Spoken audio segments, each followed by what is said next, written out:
नमस्कार दोस्तों, आज हम रेलवे में पूछे जाने वाले क्वेश्चन 10 इम्पॉर्टेंट क्वेश्चन लेके आए हैं जो बार बार रेलवे में पूछे जाते हैं। पहला क्वेश्चन है, अनुसूचित जाति एवं जनजाति के विद्यार्थियों को गुणवत्तापूर्ण शिक्षा प्रदान करने के लिए अन्वेषा योजना की शुरुआत सरकार द्वारा की गई थी। किस सरकार द्वारा की गई थी? ऑप्शन इसका बी सही है, उड़ीसा। थोड़ा इसका विस्तार देख लेते हैं। उड़ीसा सरकार द्वारा अनुसूचित जाति एवं जनजाति के विद्यार्थियों को गुणवत्तापूर्ण शिक्षा प्रदान करने के लिए अन्वेषा योजना की शुरुआत 2015-2016 में की गई थी। अगला क्वेश्चन है, सार्वजनिक या निजी क्षेत्र का वर्गीकरण किस आधार पर किया जाता है? तो इसका ऑप्शन सही होगा डी, स्वामित्व के आधार पर। यह क्वेश्चन पूछा गया था 19 जनवरी 2017 को रेलवे एनटीपीसी में, और थोड़ा इसका प्रसार नहीं है। क्वेश्चन नंबर 3 देख लेते हैं। क्वेश्चन नंबर 3 है, भारतीय रिजर्व बैंक द्वारा अब तक मुद्रित नोटों में उच्चतम मूल्य का नोट कौन सा है? अब तक भारतीय रिजर्व बैंक द्वारा जो सबसे अधिक उच्चतम नोट मूल्य का नोट जो है वो 10,000 का है। ऑप्शन सी सही है। थोड़ा इसका प्रसार देखते हैं। भारतीय रिजर्व बैंक केंद्र सरकार की सिफारिश पर 5,000 तथा 10,000 अथवा किसी अन्य मूल्य वर्ग के बैंक नोट जारी कर सकता है। तथापि भारतीय रिजर्व बैंक अधिनियम 1934 के वर्तमान प्रावधानों के अनुसार 10,000 रुपये से अधिक उच्च मूल्य वर्ग के बैंक नोट नहीं हो सकते। सिक्का अधिनियम 2011 के अनुसार 1,000 तक के मूल्य वर्ग के सिक्के जारी किए जा सकते हैं। मुख्यतः अघोषित धन पर नियंत्रण रखने के प्रयोजन से 12 जनवरी 1946 को उस समय संचालन में मौजूद 500, 1,000 और 10,000 के बैंक नोटों का विमुद्रीकरण किया गया था। वर्ष 1954 में 1,000, 5,000, 10,000 के उच्च मूल्य वर्ग के बैंक नोटों को फिर से जारी किया गया और जनवरी 1978 में इन बैंक नोट 1,000, 5,000, 10,000 को एक बार फिर विमुद्रीकृत किया गया।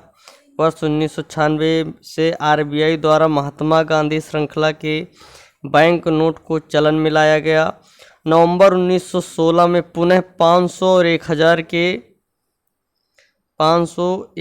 के बैंक नोटों को विमुद्रीकृत कर 500 रुपये के नोट को नए प्रारूप में 1,000 रुपये के बैंक नोट की जगह 2,000 रुपये का बैंक नोट चलन में लाया गया, जो इस समय चल रहा है। अगला क्वेश्चन है,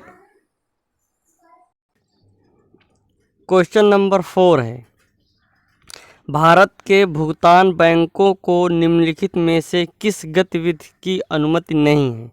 बताएं कौन सा ऑप्शन सही होगा। धन प्रेषण सुविधाएं प्रदान करना, ऑप्शन बी है साधारण बीमा उत्पादों का वितरण करना, ऑप्शन सी है जमा राशि स्वीकार करना, ऑप्शन डी है पैसे उधार देना। इसका ऑप्शन सही होगा पैसे उधार देना, डी ऑप्शन सही है। इसका थोड़ा प्रसार देख लेते हैं। इसका वित्तीय समावेशन को बढ़ावा देने हेतु नंबर 1 है लघु बचत खाते उपलब्ध कराना, प्रवासी श्रमिक वर्ग, निम्न आय अर्जित करने वाले परिवारों, लघु कारोबार, असंगठित क्षेत्र की अन्य संस्थाओं और अन्य उपयोगकर्ताओं को भुगतान विप्रेषण सेवाएं प्रदान करना। भुगतान बैंक की स्थापना के उद्देश्य हैं और भुगतान बैंकों के कार्य मांग जमा राशियों को स्वीकार करना। प्रारंभ में भुगतान बैंक प्रति व्यक्ति ग्राहक की अधिकतम 1 लाख की शेष राशि रख सकता है। एटीएम, डेबिट कार्ड जारी करना तथापि भुगतान बैंक क्रेडिट कार्ड जारी नहीं कर सकता है। यह इसके आंसर हैं। अगला क्वेश्चन है क्वेश्चन नंबर 5। कर लगाने की उस विधि को क्या कहते हैं जिसमें कर योग्य राशि में वृद्धि होने पर कर की दर में वृद्धि हो? तो इसका ऑप्शन सी ए सही है, आरोही कर। यह क्वेश्चन 18 जनवरी 2017 को पूछा गया था रेलवे में। ऑप्शन ए सही इसका। क्वेश्चन नंबर 6 देखते हैं। भारत में शेयर बाजारों के लिए प्रधान नियामक संस्थान कौन सा है? इसका ऑप्शन बी सही है, सेबी, जिसका फुल फॉर्म है securities and exchange board of India. इसका थोड़ा प्रसार देख लेते हैं। यह क्वेश्चन 18 जनवरी 2017 को पूछा गया था सेकंड पाली में। इसका थोड़ा प्रसार देख लेते हैं।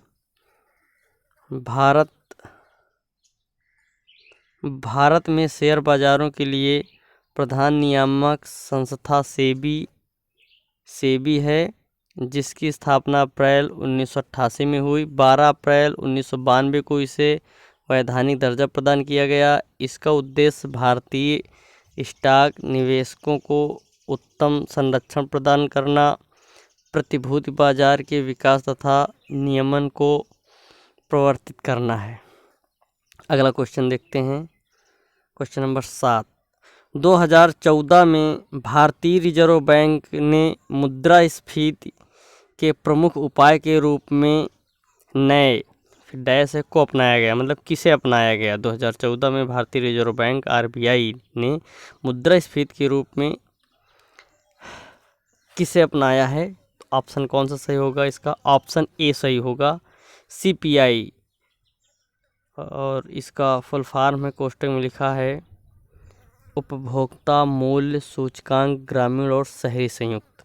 ऑप्शन सी सही है इसका, वो ऑप्शन ए सही है।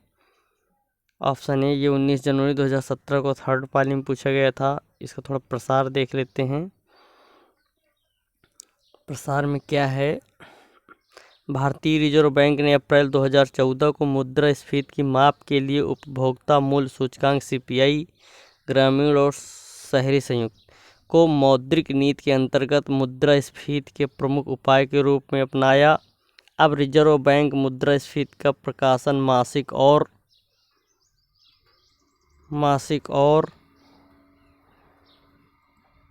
वार्षिक दोनों स्तरों पर सीपीआई और थोक मूल्य सूचकांक पर आधारित वास्तविक प्रभावी विनिमय दर के रूप में करता है। अगला क्वेश्चन है क्वेश्चन नंबर 8। अर्थशास्त्र में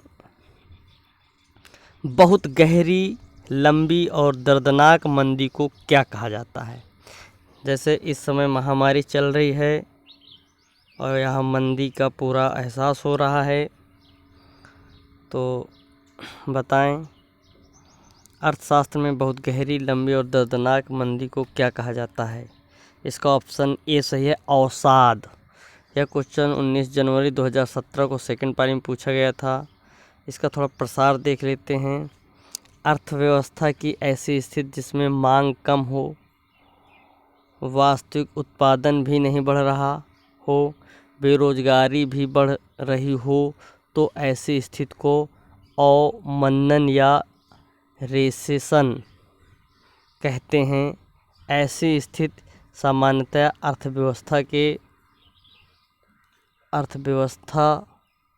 के कुछ क्षेत्रों तक ही सीमित रहती है। यदि अवमंदन के कारणों तथा प्रभावों को नियंत्रित न किया जाए तो यह व्यापक होकर संपूर्ण अर्थव्यवस्था को चपेट में लेता है, जिसके कारण संपूर्ण अर्थव्यवस्था में बेरोजगारी तथा निष्क्रिय उत्पादन क्षमता होगी, जिसे अवसाद या डिप्रेशन कहते हैं। आपको यह बात समझ में आ गई होगी। इस क्वेश्चन का आंसर क्या है? अगला क्वेश्चन नंबर 9 देखते हैं। क्वेश्चन नंबर 9 में है, निम्नलिखित में से सर्वाधिक उचित विकल्प चुनें। इस क्वेश्चन क्या है, सकल घरेलू उत्पाद जिसे जीडीपी बोलते हैं एक निश्चित अवधि के दौरान फिर डैश है का मूल्य है।